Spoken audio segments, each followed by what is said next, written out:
వస్తున్నాడు అబ్బాయి వస్తున్నాడు. హాయ్ మావా, వెల్కమ్ బ్యాక్.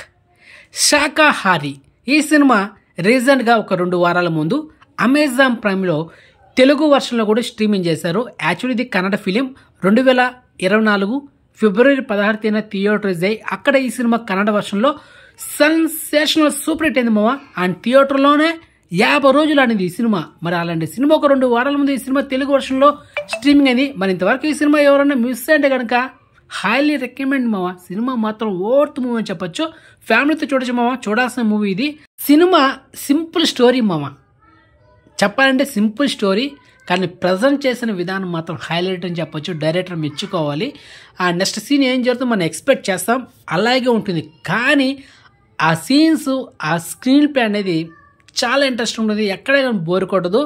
అండ్ ఎస్పెషల్లీ ఈ సినిమాలో ఒక ఏజ్ పర్సన్, సో ఇతనే యాక్టింగ్ చేశాడు మా, యాక్టింగ్ చింపేశాడు.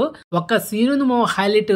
దా సీనే రేడియో ఆన్ చేసి భరతనాట్యం సంబంధించిన ఒక బ్యాక్గ్రౌండ్ మ్యూజిక్ ప్లే అవుతుంది మావా. అప్పుడు అక్కడ ఇచ్చే ఎక్స్ప్రెషన్ ఉంటుంది మావా, వాడమ్మ బడవ హైలైట్గా ఉంటుంది. అండ్ అదేవిధంగా ఈ సినిమాలో అతను వయసు వచ్చి నార్మల్గా ఒక 60-65 ఉంటుంది. ఆ వయసులో వన్ సైడ్లో ఒక ట్రాక్ డైరెక్టర్ క్రియేట్ చేశాడు, అది హైలైట్గా ఉంటుంది. ఇలా చెప్పుకుంటూ పోతే సినిమాలో చాలా ఉన్నాయి మావా. అండ్ ఒక పక్క ఒక పోలీస్ క్యారెక్టర్ సంబంధించిన తన స్టోరీ కానీ, ఇతని స్టోరీ కానీ, ఒక హంతకుడు తప్పించుకొని ఇతను హోటల్కి వస్తాడు మావా.